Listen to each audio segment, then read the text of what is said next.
예수님이 이전에 들르셨던 가버나움에 재차 방문하시고 예수님께서 집에 계시다는 소문이 들리게 되었을 때 많은 사람들이 예수님 주변에 몰려들었습니다. 너도 나도 예수님이 어디 계신가를 알기를 원했던 사람들, 볼거리도 있었고 주님이 하시는 말씀은 권세도 있었고, 또한 주님의 도움이 절박한 사람이라면 주님의 행적은 무척 관심을 가졌을 것입니다. 그러므로 예수님이 공생애 중에 보이셨던 예수님의 다양한 일에 사람들은 무리를 지어서 그 주변에 몰려들었습니다. 하지만 예수님이 집에 계셨을 때 주님이 그 모든 사람들을 다 수용할 수 없는 공간에 계셨기 때문에 많은 사람들은 그 집에 계신 예수님을 보기를 원하다가 문 앞에서 서성거리다가 누군가는 그 자리를 떠났을 겁니다. 늦게서 예수님이 그곳에 계시다는 얘기를 듣고 꼼짝하지 못하는 중풍병자를 들것에 싣고 다가온 이들이 있었습니다. 3절에 사람들이 한 중풍병자를 4사람에게 메워 가지고 예수께로 올세 그랬거든요. 누군가에 의해 4사람이 꼼짝하지 못하는 중풍병자를 들것에 싣고 예수님께로 오게 됩니다. 하지만 이미도 2절에는 많은 사람이 모여서 문 앞에까지 들어설 자리가 없었습니다.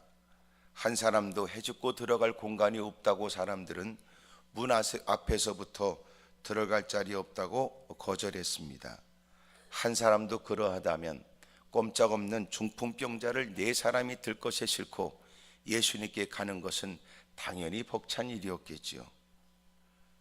그런데 무사람들은 그곳에서 막연한 시간을 기다리고 있는 사람도 있지만 어떤 사람은 훗날을 기약하고 그 자리를 떠나는 사람도 있었습니다.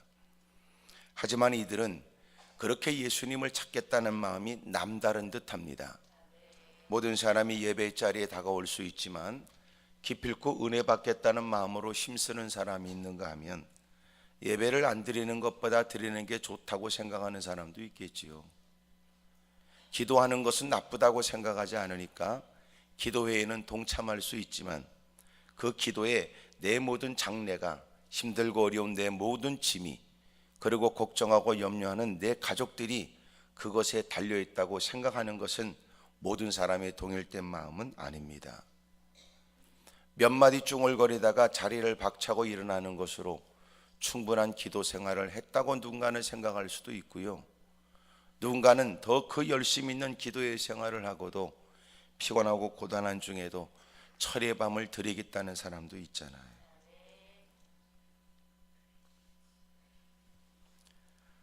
무사람들과 달리 주님을 향한 마음이 애틋했습니다.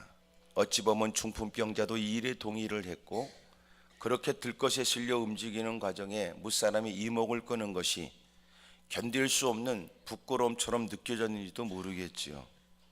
하지만 그의 믿음도 그러했겠지만 그를 들것에 싣고 이동하는 4사람은 남다른 믿음이 더 컸던 듯 싶습니다. 중풍병자가 누워서 이렇게 말할 수 있지요. 우리가 주님이 필요 없다고 말하는 것 아니고 이만큼 했으니 충분하지 않냐고 말할 때도 다른 4사람이 아니라고 길이 있을 거라고 말해. 그러니 들것에 실려 있는 그를 들고 움직이다가 그러고는 그 들것에 실려 있는 사람에게 잠깐만 여기 있으라 그러고, 그리고 누군가는 3사람이 중풍병자를 지키고 있을 때 한 사람은 날래게 뛰어 지붕으로 올라가 이곳저곳을 살피고, 그리고는 뭔가 다짐한 바가 있는 듯, 확실히 있는 듯 쫓아와서는 길이 있다고 말이에요. 큰 목소리로 외치는 그의 얘기에 나머지 3사람도 동의를 했고, 누워있는 그도 기꺼이 자신의 몸을 맡깁니다. 그리고 지붕으로 올라갔습니다. 우리와 가옥 구조가 다릅니다. 좀 수고만 한다면 지붕을 뜯을 수 있었던 거거든요. 그들이 올라갔고, 그리고 문으로 들어갈 수 없는 그 공간, 어찌했든 주님을 만나야 되겠다는 마음이 있었기 때문에 창문도 문도 허용하지 않는, 여러분 이미 사람들이 꽉 들어차 있는 그곳에 주님을 만나보겠다는 마음, 주님을 만나면 해결된다는 생각, 어떻게든지 이 기회를 놓치지 않겠다는 마음으로 그 그 지붕을 뜯었습니다. 수고도 필요했겠지만 그게 단지 수고의 일이었을까요? 그것은 믿음입니다. 왜냐하면 그것은 수고로 될 일이 아니고 믿음으로 그 수고가 가능했으며, 그것은 누군가의 집에 재산상의 손실을 갖다 주는 것이었기 때문에 그 뒤의 일들을 생각한다면 그런 수고를 해야 될 필요가 있는가 갈등할 일입니다. 지금 그들에게는 주님만 보여진 듯 싶습니다. 그리고 사력을 다하여 지붕을 뜯었습니다. 그리고 꼼짝하지 못하는 중풍병자를 네 줄을 달아서 네 사람이 균형을 잡혀 그리고 잘 예수님 앞에 달아 내리우는 것은 쉬운 일이 아닙니다. 그럼에도 불구하고 지붕을 뜯는 수고, 그것까지 꼼짝하지 못하는 환자를 데리고 온 수고, 또한 지붕에서 저 밑에까지 달아 내리는 수고를 그들은 기쁨으로 했습니다. 어떤 누구도 이런 일을 귀찮다고 말했다면, 그래서 네 줄을 달아서 예수님 앞에 그 환자를 고스란히 달아 내리우는 것은 모든 사람이 동일된 마음이 아니었다면 어려웠을 겁니다. 마침내 그 모습을 지켜보신 주님께서는 놀라 그 자리를 뒷걸음질하고 한 사람도 들어올 공간이 없다고 말하며 자기는 자빠질 듯한 좋은 공간을 자리하고, 그리고 누군가 들어와 그 공간이 비좁게 만드는 걸 원치 않다고 악을 썼던 사람들은 지붕이 뜯어지고 뭔가 자기의 신상에 위험한 일이 있을 것 같으니까 그렇게 자리를 박차고 뒷걸음질했을 테고, 그리고 사람들은 너도 나도 그가 달아 내려오지는 공간을 만들었습니다. 예수님은 그 모습을 지켜보시면서 그들의 믿음에 관해 중풍병자에게 이르시고, 작은 자야 내가 죄사함을 받았다고 말씀했습니다. 물론 모든 사람들이 다 아멘을 안 한 것처럼 어떤 서기관들이 거기 앉아서 이렇게 생각했습니다. 이 사람이 어찌 이렇게 말하는가? 신성 모독이로다. 오직 하나님 한 분 외에는 누가 능히 죄를 사하겠느냐? 이것은 그들로서 마땅한 일이었지만 그러나 그것은 바르지 않습니다. 소위 하나님의 전에서 하나님의 말씀을 듣고 반응하는 우리는 나름대로 이유가 있고 형편상 그럴 수 있다고 느껴지지만 그것은 바른 일은 아닙니다. 이들은 그동안 갖고 있었던 그들의 교육과 배움과 그리고 그들이 지금까지 주장했던 것에 의하면 결코 이 땅에 오실 메시아는 그런 예수님의 모습이라고 생각하지 않았거든요. 그런데 그가 남다른 가르침이 있고 남다른 이적과 기적을 행하긴 했지만 그 예수님이 하나님의 아들이시다, 그리고 예수님이 구세주다, 그들이 그토록 열망하며 기도를 했던 구약에서 약속한 메시아다라고 하는 사실을 결코 그들은 인정하지 않았습니다. 그러므로 예수님께서 하나님만이 하실 수 있는 네가 죄의 사함을 받았다라고 주님이 말씀하신 바는 그들에게 있어서 큰 충격이었습니다. 급기야 그들이 생각해낸 말은 예수님이 저분이 지금 하고 있는 건 신성 모독의 죄를 범하고 있는 일이라고 여겼습니다. 하나님 한 분 외에는 능히 죄를 사할 수 없음에도 사람의 아들인 우리가 알고 있기에 그의 아비는 요셉이라고 그러고, 그리고 그의 어미는 마리아라고 하는데 어찌 그가 하나님만이 하실 수 있는 죄에 관해서 논할 수 있는 것을 그가 감히 논한단 말이냐, 그 뜻이었어요. 그들에게는 그것이 맞는 듯했습니다. 하지만 틀린 말이었습니다. 하나님 말씀을 듣고 우리가 느끼는 건 스스로에게 맞는 말이에요. 경험에 의합니다. 지식에 의합니다. 자기의 똥꼬집에 의합니다. 자기가 듣고 알고 있는 것에 기인했습니다. 본인으로서는 그것이 틀린 말은 아닐 수 있지만 적어도 교양이 있거나 인격이 있으면 배우려고 해야 되는 것이 마땅하단 말이지요. 여러분 남다른 위치에 있어도 여러분 내 것을 주장하는 사람이라도 남의 글을 읽는 것이 지성인이라고 말하게 되는 것처럼, 적어도 피차간의 대화를 나눈다면 내 것을 주장하는 만큼 누군가의 얘기도 귀를 기울여야 되는 것처럼, 또 특별히 그가 행한 바가 무사람과 비교됐고 그는 누구와는 구별된 사람이라고 누구도 부인할 수 없는 사람이라면 좀 더 그의 얘기는 진지하게 경청할 필요가 있겠지요. 혹 그가 인격과 지성이 있다면 자기의 뜻과 맞지 않으면 아주 인격적이고 교양 있게 물었어야 했습니다. 하지만 그들은 마음 가운데 불편한 마음만 가졌다고요. 신성모독의 죄는 돌로 쳐 죽여야 될 일이었습니다. 예수님을 그렇게 본 거지요. 놀랍지요? 그러면서도 예수님 주변에 정말 주님의 도움이 필요한 사람이 들어올 공간을 차지하고 앉아 오히려 주님에 관해서 삐뚤어진 생각을 갖고 있는 사람이 있다는 건, 우리의 공동체는, 교회는 어떨까요? 정말 하나님의 도움을 받겠다고 하는 사람은 여러분 그렇게 발을 동동 구르고 애를 쓰고 있을 때 남다른 자리를 차지하고 앉아 오히려 누가 은혜 받을 기회를 뺏어버리고는 오히려 주님께 대적하는 일을 할 수는 없을까요? 주님은 그들의 꿍꿍이를 알았습니다. 이미 앞에 믿음을 보셨던 주님이 그들의 나쁜 생각도 놓칠 리가 없지요. 주님이 그들이 무슨 생각을 하는 줄 알았습니다. 8절에 곧 중심에 아시고 이르시되 어찌하여 이것을 마음에 생각하느냐.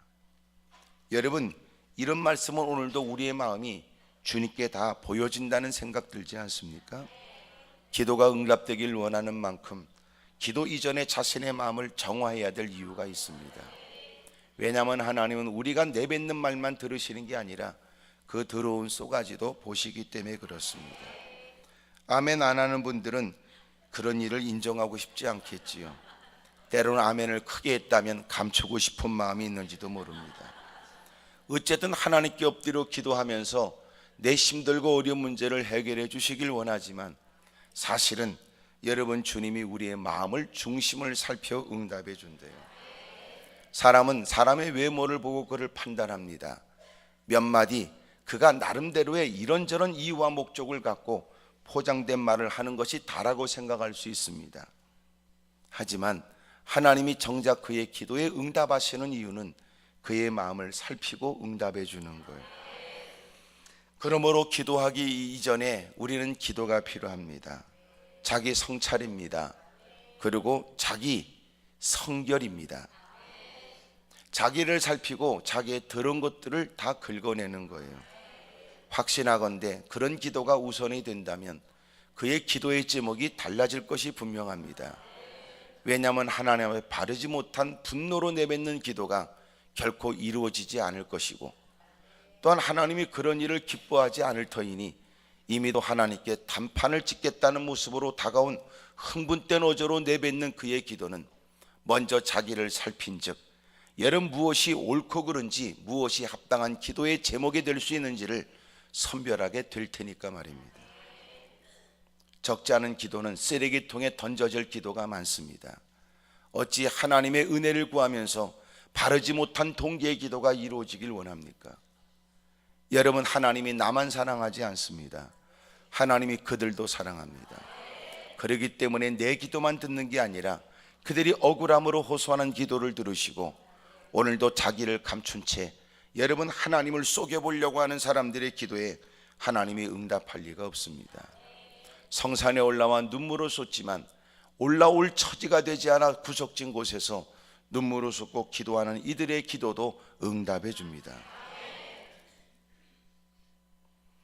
그러므로 내 기도가 상달되어져 금양로에 담겨지고 마침내 하나님께서 받으시고 이루어 주시기를 원하는 그런 마음이 사실이라면 여러분은 자기의 마음도 살피셔야 됩니다.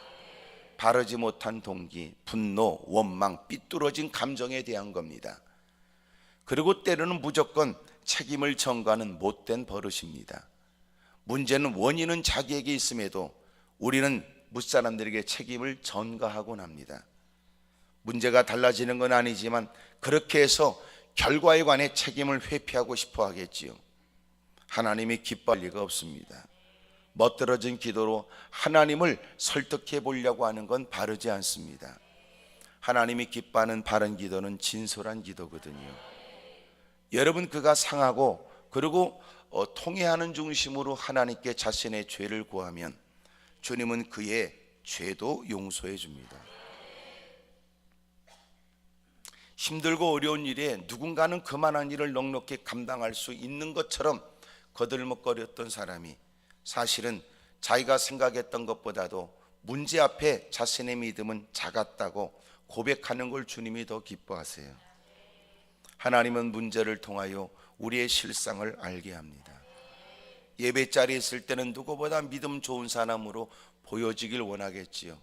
오직 주님을 향한 믿음인 것처럼 얘기해도 하나님의 아심은 족하다고 말하지만, 그러나 누군가 나를 주목하여 나를 남다른 사람으로 봐줬으면 하는 마음들이 우리에게 있습니다. 위기를 만나 자기가 피할 수 없는 직면한 문제를 만나게 되었을 때 우리는 감출 수 없는 자신의 실상을 드러내야 합니다. 믿음이 없는 겁니다. 믿음이 허세였습니다. 믿음이 가짜였던 겁니다. 하지만 주님은 그런 중에도 겸허히 무릎을 꿇고, 하나님, 제가 이만한 일은 충분히 이겨낼 줄 알았지만 문제를 만난 지금은 나는 이 일을 감당할 만한 믿음이 없습니다. 언제까지나 찬송하고 하나님을 고백하고 살 것처럼 얘기했지만 문제 앞에 나도 모르게 한숨만 있고 누구보다 겁에 질린 모습이 되어져 그러곤 탄식만 하고 있습니다. 하나님, 이게 제 믿음이었군요. 저를 용서해 주십시오. 그리고 그가 떠올리는 누군가의 인물도 있을 거예요. 누군가 힘들어할 때 그것도 못 이기냐고 다구쳤지만 나는 그들이 겪고 있는 오히려 그 문제보다도 작은 문제 앞에 허둥지둥대는 자신의 모습 앞에 내가 얼마나 많은 사람들 앞에 상처를 주고 고통을 줬는지 말이에요. 그런 것이 고난이 우리에게 주는 유익이기도 합니다. 어려움을 만나고 나서야 기도가 부족했다는 것을, 힘든 일을 겪고 나서야 그때 들었던 그 말씀은 누군가가 들어야 될 말이 아니라 내가 새겨서 들었어야 했다는 말씀을 후회하며 깨닫게 돼요. 사랑하는 여러분, 마침내 주님이 그들의 중심을 하셨고, 그리고 주님이 왜 그 일을 해야 되는지를 가르쳐 주었습니다. 인자가 땅에서 죄를 사하는 권세가 있다는 사실을 너희로 알게 하려 하노라. 그렇게 말씀하시고 중풍병자에게 너는 일어나 내 상을 가지고 집으로 가라 하신 겁니다. 그는 곧 일어났습니다. 거짓말처럼 말이지요. 누군가의 부축도 불가능했던 사람, 꼼짝없이 들것에 실려야만 이동이 가능했던 사람, 지켜보는 사람도 어찌 이런 지경이 됐는가, 나름대로 주님의 도움이 필요한 사람들에게조차 그렇게 안쓰럽게 보여줬던 사람, 지붕으로 들어갔던 사람, 많은 사람은 혀를 찾고 그리고 과연 이 일에 어떤 결과가 있을까 주목했는데 주님은 그에게 말씀하시자 그가 곧 일어납니다. 누웠던 상을 자기가 거뒀습니다. 그리고 그는 지붕으로 들어갔다가 문으로 걸어 나가는 사람이 됐습니다. 모든 사람들은 그를 처음에 혀를 찾지만 어떤 누구도 그를 더 이상 불쌍히 여기는 사람이 없습니다. 많은 사람은 그를 안쓰러워했지만 이제는 모든 사람들은 다 그를 부러워했습니다. 오늘 이런 하나님의 은혜가, 하나님의 은총이 있길 바랍니다. 오늘 우리에게 희망을 주는 단어들이 여럿이 있겠지요. 12절이 그럴 거예요. 11절이 내가 내게 이르노니 일어나 내 상을 집으로 가라. 주님이 말씀하신 겁니다. 여러분, 그에게 올 때와 다른 새로운 모습으로 돌아가도록 주님이 허용했고, 나타나진 일은 그는 곧 해결받은 거예요. 얼마 동안 이 병치를 하고 있었는지 모릅니다. 얼마 동안 이 일에 시달리고 있었는지는 모릅니다. 하지만 놀라운 건 그는 지금 해결됐습니다. 그는 곧 상을 가지고 나갔습니다. 사람들은 다 놀랐습니다. 모든 사람이 다 부인할 수 없는 목격된 일에 한결같이 그들은 하나님께 영광을 돌릴 일들이 그에게 나타나진 겁니다. 지친 모습으로 올라왔지만 발걸음에 생기가 있습니다. 두 어깨를 짓누르는 인생의 무거운 짐 때문에 화장대 앞에서 얼굴은 2시간 동안 후려패고 나왔지만 얼굴에 그늘이 졌다는 건 감출 수가 없습니다. 아무리 하얗게 발랐지만 말이죠. 돌아갈 때는 그에게 환한 미소도 있습니다. 그도 힘주어 하나님께 영광을 돌리지만 더 놀라운 사실은 많은 사람은 그를 보고 하나님께 영광을 돌립니다. 얼마나 멋진 일이에요. 오늘 여러분도 힘들고 어려운 처지에 과연 나도 하나님의 은혜에 해당이 되는가, 나도 하나님의 도움을 받을 수 있는지에 관해서 나약한 모습으로 이 자리에 앉아있는 누군가가 오늘 이 말씀이 희망이 되기를 바랍니다. 여러분 가정에도 여러분 때문에 변화가 있고, 여러분 섬기는 교회에도 새로운 부흥의 조짐이 있게 되기를 축복합니다. 옆에 분한테 다 물어보세요. 그쪽은 무슨 일 때문에 왔냐고 다 물어. 시작.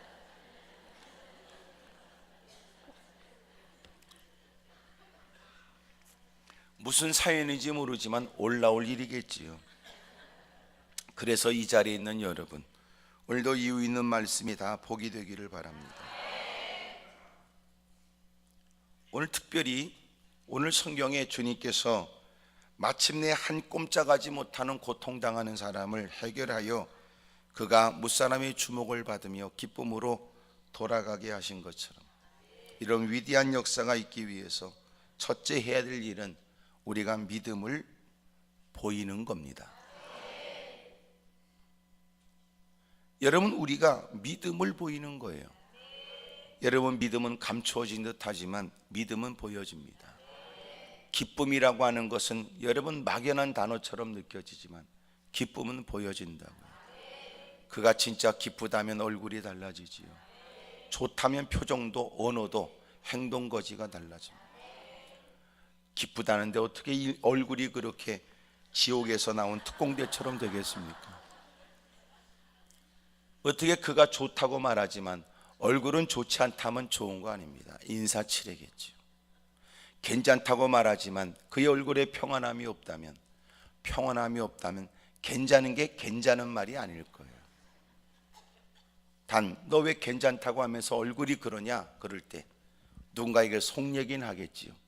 어떻게 사람이 얼굴 마주보고 대놓고 안 괜찮다고 그러냐.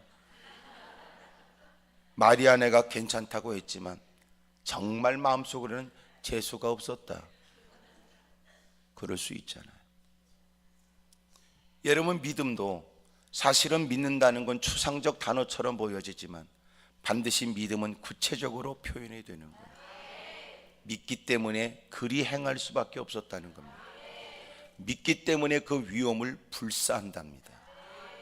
예수님이 구세주라고 믿어졌던 사도들은 기꺼이 위험이 도사리고 있고 그 어려운 일이 있음에도 불구하고 기꺼이 그 어려운 일에 발걸음을 여러분 내딛습니다. 그러면 죽습니다. 모르지 않습니다. 그러면 고통이 있습니다. 알고 있습니다. 그러면 그에게 많은 손실이 있습니다. 알고 있습니다. 그럼에도 불구하고 기꺼이 그 일을 하는 것은 주님을 믿는 믿음 때문이었습니다. 그 믿음이 그들로 하여금 평상시 소심한 듯, 평상시 그렇게 나약한 듯, 평상시 그렇게 겁이 많은 듯 보여졌던 그에게 어느 순간 그가 믿는다고 고백하는 순간 그의 삶에는 확고한 뭔가가 있는 듯 해 보입니다. 달라졌습니다. 그게 믿음입니다. 다시 말하면 믿음은 목구멍으로 내뱉는 말이 아니라는 거예요. 주여 주여 한다고 다 천국 가는 것이 아니라는 말은 사람들이 가볍게 몇 마디 무사람이 그러하니 그 분위기에 그가 외치는 몇 마디 얘기가 그의 믿음을 말하는 것은 아니라는 겁니다. 여러분, 그가 믿는다고 하는 것은 어느 곳에든지 믿음을 가진 그는 믿음을 품은 그는 어느 곳에 가든지 남다른 모습을 보일 수밖에 없을 겁니다. 교회 안에서 누군가의 이목에 마음을 두었던 사람이라면 가는 곳곳 새로운 환경을 만나면 교회 안에서 보지 못한 볼상사나운 짓도 하겠지요.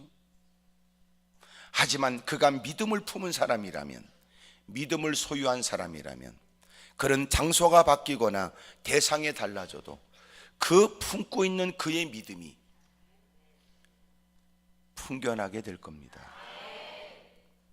그에겐 그리스도의 향취가 있을 테고 손끝에는 그리스도의 사랑이 묻어날 겁니다. 그리고 하는 모든 일에 하나님에 대한 의식이 있겠지요. 그 모든 힘쓰고 애쓰는 일에 목표도 분명합니다. 그가 믿음을 가지고 있기 때문에 그렇습니다. 사람이 자기가 느끼고 좋다 해서 몸에 뿌리는 향수도 가는 곳곳마다 자기만 맡겠다는 뜻은 아니겠지요. 가는 곳곳마다 그 냄새를 이왕이면 누군가를 마음 편하게 하거나 혹시나 누구한테 신뢰되지 않는 일들을 생각했는지도 모릅니다. 하지만 그것도 얼마 지나지 않으면 그 향도 다 날아간다. 왜냐하면 그것은 뿌린 거지 자기가 품은 게 아니기 때문에 그렇습니다. 믿음은 다릅니다. 변함없으신 하나님을 믿는 믿음은 예수님이 나의 주님이요 나의 구세주라고 하나님의 아들이라고 믿는 그 믿음은 가는 곳곳만 누구 앞에서라도 또렷한 고백을 하게 합니다. 그리고 그 믿는 믿음 때문에 그의 생활은 행동거지는 분명히 누구와는 구별된 거예요. 그래서 누군가는 알게 될 겁니다. 그가 전도지를 나눠준 건 아니고 성경책을 옆구리 낀 건 아니고 주요하고 여러 번 나타내는 유난스러운 짓을 하진 않았지만 겸손하고 온유하고 무사람들을 향한 배려의 마음이 남달라 따뜻한 모습을 품고 있는데 사람들은 그에게서 느끼기 시작하지. 그게 맞습니다. 때로는 믿음은 누가 볼 때는 아주 열정적입니다. 여러분 거센 어둠의 세력에 도전할 때는 그도 누가 볼 때는 상상하지 못한 적극적, 전투적, 과격한 물러설 기색이 없는 원색적 신앙의 모습을 보입니다.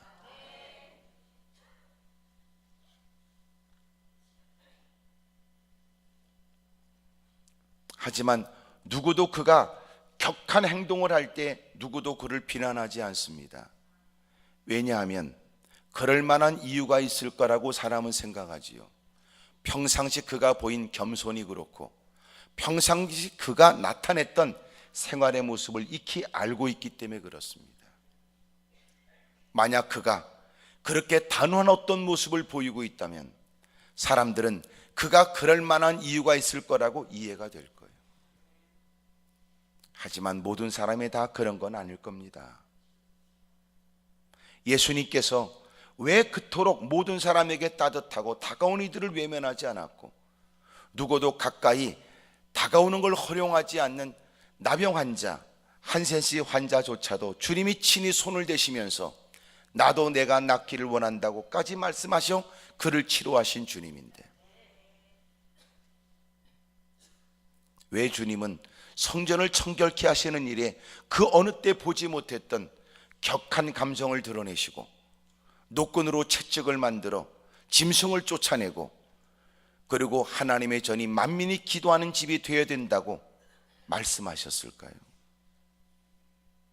우리는 이해가 되잖아요.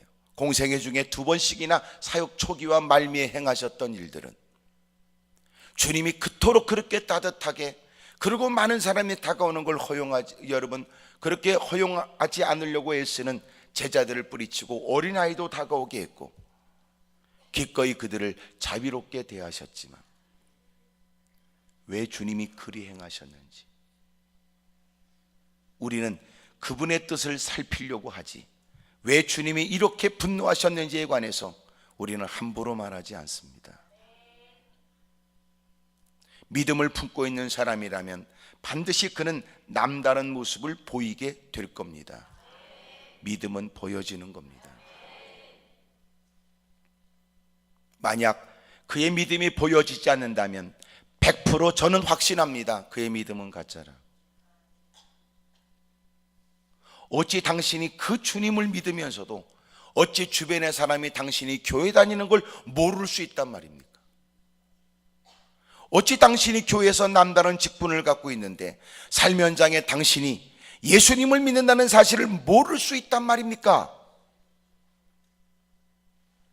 이미 당신은 가짜라는 뜻이에요.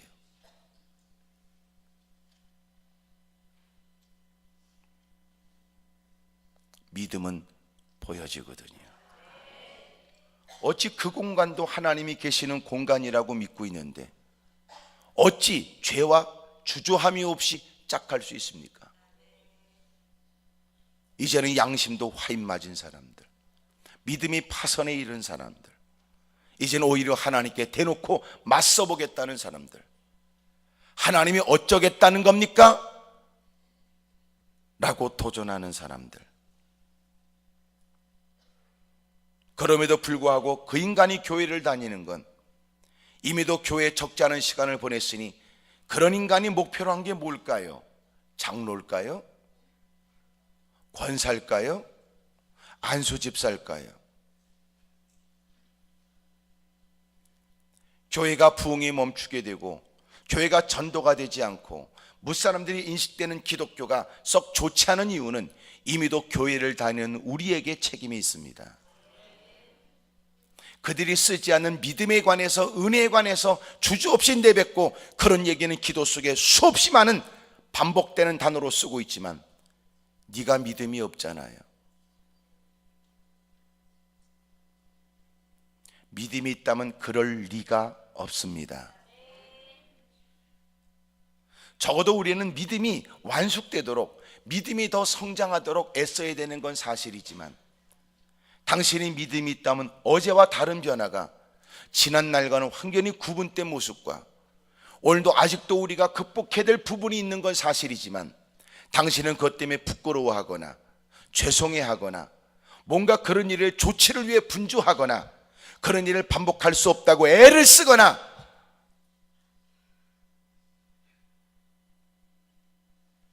그런 일이 우리에는 변화가 필요하잖아요.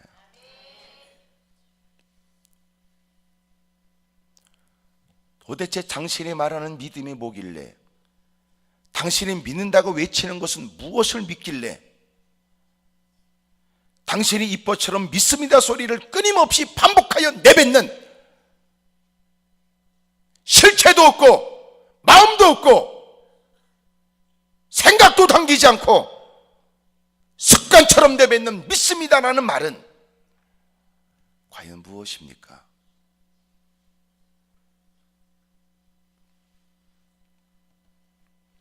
믿음은 보여지는 겁니다.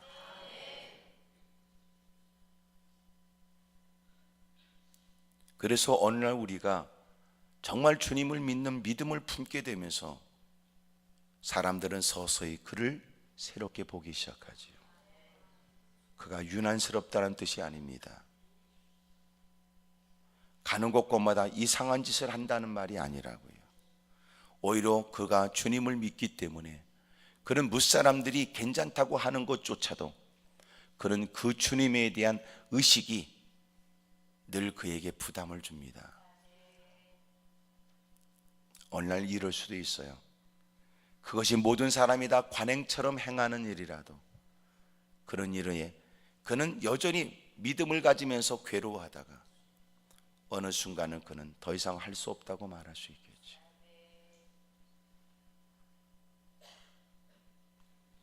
그 많은 세월 달라지지 않고 변화가 없고 하나님이 이미도 그것의 옳고 그름에 대한 분별력을 갖게 하셨지만 이제는 그런 일에 가슴 아파했던 때를 지나 이제는 그럴 수밖에 없다는 핑계만 대고 있다면 지금 우리는 더 좋아지는 게 아니라 나빠지고 있는 겁니다.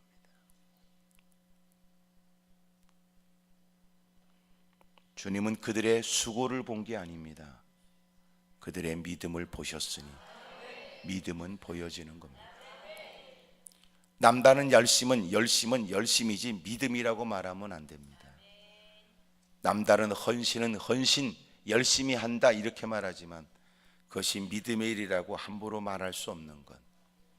남다르게 땀을 흘리고 애를 썼지만 돌아서서는 오히려 그것을 빌미 삼아 교회의 목소리를 높이거나 기득권을 행세하거나 교회의 모든 것들을 좌지우지하려고 하거나 가는 곳곳마다 오히려 볼상사나운 짓을 주저없이 하고 있는 건 그건 헌신이 아닙니다. 그 인간은 투자한 거지.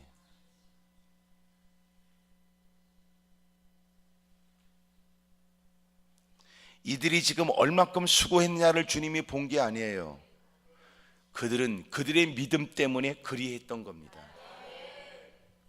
주님을 만나야 되는 것이 확실히 믿어졌고 주님만이 이 모든 문제를 해결해 주실 분이라고 믿었기에 기꺼이 그 어떤 수고도 그 어떤 애씀도 가치 있다고 확신한 겁니다. 오늘 저와 여러분들에게도 이런 믿음이 있길 바랍니다. 믿음이 있다면 한숨 쉬고 탄식하는 자리에 머물러 있으면 안 됩니다. 당신의 믿음이 사실이라면 좌절하고 낭망하며 하나님께 불평하는 그 사람들 틈바구니에 있으면 안 된단 말이에요. 근데 어찌 당신은 믿는다고 말합니까? 당신이 모든 사람들에게 여러분 이러고 있으면 안 돼요 라고 외칠 수 없다면 적어도 당신은 그들의 틈바구니를 떠나 오히려 하나님이 기뻐하심직하고 당연히 믿음이 우리에게 그것은 옳다고 가르쳐주는 그 어떤 것을 찾는 게 낫겠지요. 내가 한숨 쉬고 좌절 절망하는 것보다 내가 예배 자리를 찾는 게 더 옳다고 느낄 것 아닙니까? 내가 이루고 있느니 내가 하나님 말씀을 좀 펼치고 그 앞에 무릎 꿇고라도 있어야 되겠다 이 생각해야 되는 거 아닙니까? 뻔히 그들이 요청하는 그곳에 가기만 하면 무슨 짓을 할 걸 뻔히 아는데 그러고 와서는 후회할 게 뻔한데도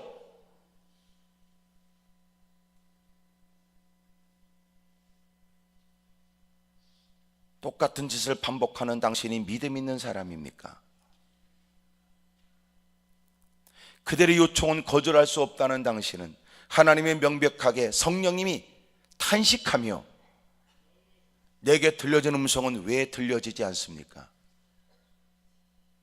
한 번도 아니고 반복되는 당신은 끊임없이 새로운 이유만 대고 있는 것은 믿음입니까? 이제는 이런 지적도 기분 나쁘다고 뚫어지게 쳐다만 보고 있는 게 답니까?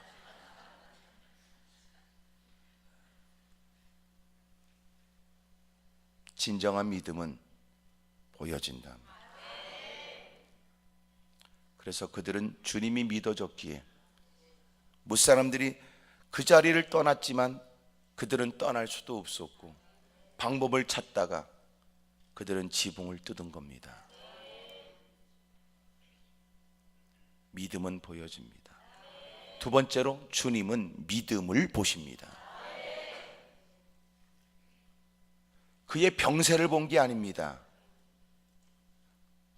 얼만큼 오래됐냐고 주님이 베데스다 연못에 묻기도 하시지만 주님이 물으신 것은 그 질병 가운데 그 오랜 세월의 병치레 너는 정말 지금도 그 처지에 낫고자 하느냐라고 물으셨던 거지.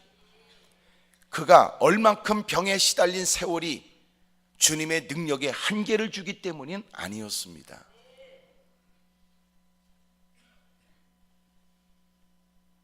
우리는 대부분 하나님 나는 문제가 복잡하니까 저부터 해주세요. 해결받는 일에 진료받는 일에 1번. 여봐요 당신은 나보다 문제가 적으니 당신은 내 뒤에 서시오. 주님은 그 문제의 정도 따라 해결해 주는 거 아니에요. 물론 사람이니까 당신의 힘들고 어려운 처지는 안쓰러운 모습으로 안쓰럽게 느껴질 수 있고 누군가는 안 됐다고 말할 수 있어요. 또 누군가가 안타까운 마음에 아이고 그러네 혹시나 안수를 받게 된다면 아이고 당신이 받으세요. 아우 이분이 좀 정말 도움이 필요하겠네요 라고 말할 수 있지만 주님은 그것과 전혀 관계없어요. 정작 주님의 은혜는 믿음이 있는 자에게 나타나거든요. 믿음대로 되라고 하시지 형편대로 꼬라지대로 상황대로 되라고 주님이 말씀하는 거 아닙니다. 다시 말하면 형편대로 된다면 우리보다 올라오고 싶어도 올라오지 못하는 더 힘들고 어려운 처지에 있는 사람이 저 밑에 많이 있거든요. 그래서 우리는 문제를 만난 사람으로 이 자리에 있는 게 아니라 그 문제를 해결해 주실 분이 주님이라고 믿는 믿음으로 다가온 것입니다. 그러므로 올라와서 내 꼬라지 형편에 관해서 넋두리 한다고 주님이 당신에게 관심 갖지 않고 당신이 그렇게 흐느껴 온다면 무사람들은 자기의 기도를 멈추고 당신을 안타깝게 지켜볼지 모르지만 정작 당신이 원하는 건 주님의 능한 손에 의해서 수렁에서 건짐받고 하나님의 자비로 그 모든 문제가 해결되길 원하는 거 아닙니까? 그러므로 우리에게 믿음이 필요한 거예요. 왜냐하면 주님은 믿음을 보시고 믿음대로 되게 하시거든요. 때로는 우리는 하나님께 도움을 받겠다가 다가왔다가 마음의 기운을 잃어버릴 수도 있습니다. 왜냐하면 아무리 따져봐도 내 문제가 가장 크다고 여겨지거나 열심히 기도하다가도 스스로 주춤하게 되는 건 힘들고 어려운 처지를 언어의 한계 때문에 다 표현하지 못한다는 것과 설령 그것을 논리 있게 하나님 앞에 잘 설명한들 아무리 봐도 이런 문제는 해결될 수 있을까라고 하는 생각 때문이지요. 주님은 누구든지 무엇이든지 언제든지 구하라고 가르쳐 주세요. 누구든지 무엇이든지 언제든지. 여러분이 설령 저를 만나 힘들고 어려운 처지를 얘기한들 제가 얼만큼 알아들을까요? 또 내가 그 일에 관해서 여러분처럼 내가 가장 가슴 아파한다고 해서 그 문제는 달라질까요? 내가 여러분을 위해 진지하게 기도는 할 수 있지만 그러나 그 문제는 주님이 해결해 주세요. 그래서 다양한 문제를 갖고 온 여러분, 어찌 보면 여러분의 문제는 각각 다르지만 놀랍게도 기대하며 무릎 꿇은 자리에 하나님께서는 저 한 사람을 세웠다는 겁니다. 소위 각 사무실마다 세무 상담, 자식 문제 이렇게 해서 다루지 않고 한 사람을 세워 동일된 말씀 앞에 모든 다양한 사람들이 있게 하신 것은 하나님이 그 믿음을 보시고 하나님이 그에게 합당하도록 하나님의 역사해 주시려고 하는 거거든요. 주님은 믿음을 보세요. 그래서 우리의 기도 속에는 멋들어진 말주변이 필요한 게 아니라 우리의 기도 속에는 주님을 향한 믿음이 필요한 거예요. 주님, 저는 믿습니다. 우리가 마음이 갈등이 될 때가 언제예요? 하나님을 믿는 믿음보다도 이미 그 문제에 관해서 많은 사람이 떠버리는 얘기가 우리의 귀에 더 쟁쟁하게 되면 믿음은 위기를 만나요. 그래서 자꾸 하나님 말씀을 들어야 됩니다. 그리고 다시 한번 믿음을 점검해야 됩니다. 다시 믿음이 견고해지길 위해서 힘써야 됩니다. 그리고 그 믿음으로 아뢰고 구하는 기도에 하나님은 믿음대로 되게 하시죠. 오늘 여러분이 나약한 믿음이라고 절망하지 마십시오. 왜 나는 이렇게 문제 앞에 나는 이 정도밖에 안 되는가 낭망하지 마십시오. 왜냐하면 오늘 우리가 믿는 그 주님은 믿음의 시작자가 되고 믿음을 완성하시는 분이 되어줘 우리의 연약한 믿음을 도와주시거든요. 문제는 이만하면 믿음이 충분하다고 생각하는 것이 문제입니다. 우리가 주여 우리가 이 자리에 다가와야 된다는 것쯤은 믿었고 내가 하나님이 이 문제를 해결해 주셔야 된다는 사실은 우리가 확신하지만 그 주님이 나를 사랑하고 그 주님이 나를 건져주실 이미 나를 생명을 새 생명을 주신 분으로 이 문제도 해결해 주실 분이라고 아직도 제대로 믿어지지 않는 저를 좀 도와주십시오. 문제 앞에 한숨 쉬고 탄식했던 여러분이 주님 앞에 서서 믿음 없는 것 때문에 더 부끄러움과 진지한 기도를 드린다면 주님은 여러분을 도와줍니다. 성령님이 우리의 연약한 믿음을 도와주거든요. 그리고 그는 수없이 많은 말들이 난무하는 곳에서도 하나님의 음성이 크게 들려질 겁니다. 많은 대적들보다도 하나님의 함께 하심을 보게 될 것입니다. 그 위험 속에서도 하나님이 책임져 준다는 확신이 있게 될 것입니다. 믿음은 보여집니다. 주님은 믿음을 보십니다. 문제는 우리의 믿음이 부족하다는 거거든요. 그러므로 문제 때문에 단판을 짓겠다고 올라온 여러분, 오늘도 자신의 믿음 때문에 애통해 하십시오. 연약한 믿음 때문에 간절히 구하십시오. 확신하건대 하나님이 그 믿음대로 되게 해 주실 줄로 믿습니다.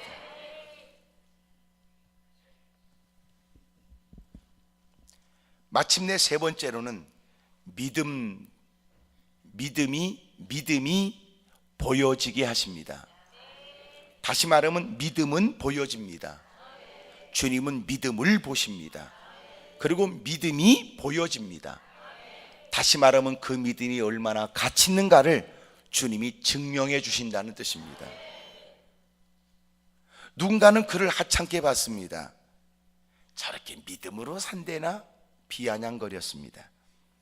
아이고, 나는 저 사람이 하는 짓이 무엇인지 모르지만 안쓰럽더라고. 저 처지에 누가 그 문제를 해결해 주고 의사들도 고개를 도리질하는데 아이고 참 안 됐더라고. 그리고 나름대로 그 문제 해결하겠다고 나는 예수님을, 하나님을 믿는 건 아니지만 저토록 믿음으로 애쓴다는 모습이 참 안쓰럽더라고 누가 말할 수 있지만, 어떨 때는 아이고 그래도 그렇지 너무나 애쓴다, 철야도 한다네, 새벽도 간다네, 아주 교회에서 산다네 그래. 어떨 때는 사람이 안 먹더라고, 금식도 한다네. 아이고 안 됐다 싶어도 아이고 너무나 미친 거 아니야 저 사람. 어느 날 누군가는 그 문제 때문에 두려움을 떨쳐보려고 몇 마디 외치는 소리라고 생각했고, 여러분 누군가로부터 돈 받지 못하는 처지에 그렇게라도 밤잠 못 자는 그가 그렇게 매달려서라도 그 밤을 보낸다고 생각했는데, 정작 그는 믿음으로 몸부림쳤고 믿음으로 애를 썼고 믿음 때문에 그것이 마땅하다고 여겼으며 또 믿음으로 힘썼던 그 일에 하나님은 믿음을 보셨고 그리고 그 믿음이 보여지게 하신 거예요. 마침내 그날이 됐을 때 하나님은 그의 삶에 뚜렷한 변화가 있게 했고 무사람도 부정할 수 없는 놀라운 사건이 있게 하셨으니 사람들은 놀라게 됐고 그가 믿는 하나님께 영광을 돌리게 됐고, 그리고 그 일은 곤고하고 힘들고 좌절과 절망 가운데 있는 사람들에게는 소망과 용기가 된 거예요. 여러분, 그가 갖고 있는 것이 진짜 믿음이라면 그 믿음은 보여져요. 그리고 주님은 그 믿음을 보세요. 놀라운 건 주님이 그 믿음이 보여지게 하세요. 봐라, 내가 이 사람이 그토록 찾았던 하나님이고, 봐라, 그의 기도는 이렇게 보여지며, 봐라, 지금도 하나님은 그토록 하나님을 찾는 자들에게 멀리 계시지 않다는 사실을 주님은 그를 통하여 사람들이 보게 하신 거예요.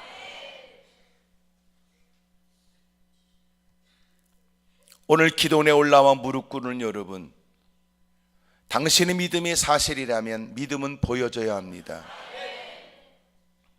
하나님은 당신을 주목하는데 그 믿음 때문입니다. 그리고 그 어느 날, 그 어느 때, 가장 좋은 때, 적절한 때, 하나님은 그 믿음이 결코 헛되지 않다는 걸 보여주실 것입니다. 지금까지 역사 속에 계속 하나님 나라가 확장되어 왔던 것은 이런 과정이 있었습니다. 오늘 우리는 문제만 있고 믿음이 없습니까?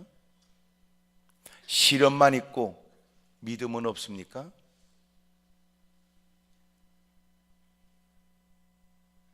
고통만 있고 믿음은 없습니까? 당신에게 고통이 있다는 게 문제가 아니고 어려움이 있다는 것이 문제가 아니라 믿음이 없다는 게 문제보다 더 가슴 쳐야 될 일입니다. 하나님의 전에서는 더더욱이요, 하나님께 다가온 이들에겐 더더욱이요, 예배를 동참한 우리에게는 더더욱 그렇습니다. 겨우 우리가 논하는 건 피차간의 삶에 겪고 있는 실현 얘기밖에 없다면 이거는 우리가 무엇 때문에 모였는가를 잊어버린 거지요. 주님이 계시잖아요.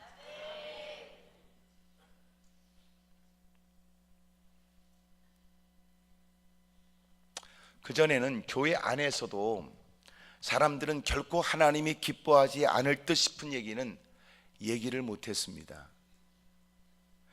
그런 얘기는 우리가 밖에 나가서 해야지. 그런 얘기는 여기서 하면 안 돼. 우린 그렇게 생각했다. 어릴 때 저는 기억해요. 교회 안에 뭘 먹을 걸 갖고 들어온다는 건 상상도 못했어요. 이미 그들은 왜 그게 가능할까요?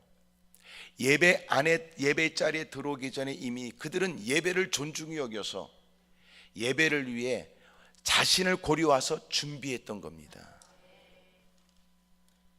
근데 대부분은 잘 준비를 안 합니다. 왜 그래요?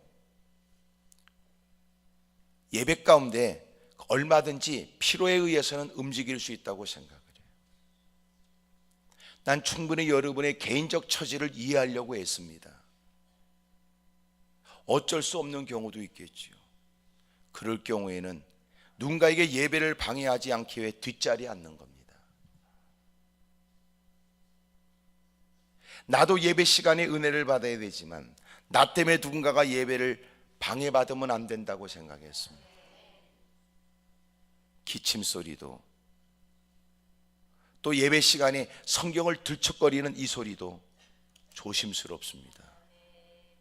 근데 요새는 개판입니다. 나는 그게 믿음이냐고 묻고 싶은 거예요.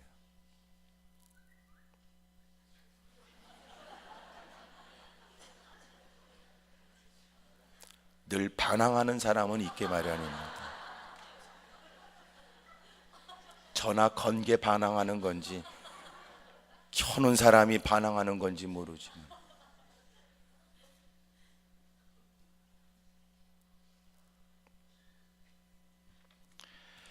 여러분, 당신이 정말 믿음을 갖고 있다면 믿음은 보여집니다. 하나님은 믿음을 보십니다. 우리가 믿음을 품고 살게 되면, 믿음으로 살게 되면 하나님은 그와 함께합니다. 그리고 주님은 더 이상 그의 믿음에 관해서 누구도 함부로 말하지 않도록 그 믿음에 관해 주님이 보여지게 하십니다. 그리고 우리끼리 있으니까 이게지, 이미 내가 품은 믿음이 사실이라면 누구도 당신을 함부로 말할 수 없는 삶이 당신에게 있을 겁니다.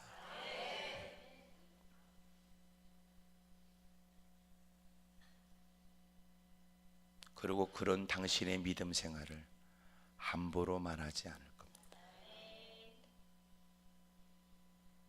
누군가는 그 믿음을 존중히 여긴다면 하나님은 그 믿음에 응답해 줍니다. 그리고 사람들은 이렇게 말하겠지. 그렇게 열심히 믿음으로 살더니 그가 믿는 하나님이 그의 기도에 응답해 주셨고, 내가 보기에도 그 사람의 기도는 하나님이 응답해 주셔야 될 것 같았다. 여러분, 가정의 변화가 일상의 하나님의 은총이, 교회는 새롭게 일어나는 부흥의 역사, 여러분의 만남 속에는 하나님의 섬세한 손길도 있기를 축복합니다. 오른손을 들겠습니다. 내 모습 이대로 주봐도옵소서.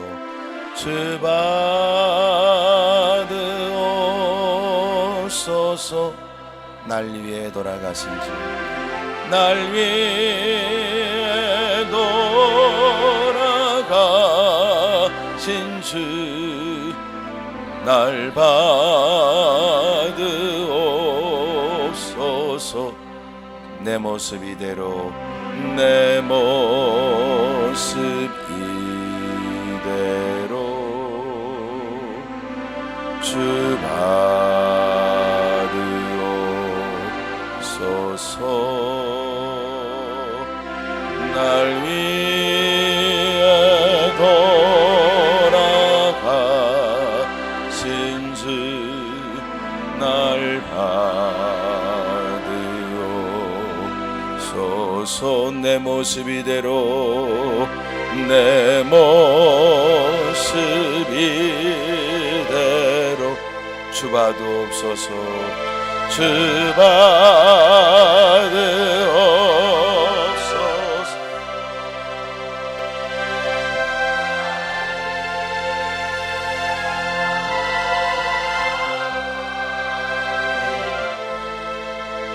날 봐. 두 손을 높이 들겠습니다. 큰 목소리로 주님을 세모 부르고 통서로 기도합니다. 주여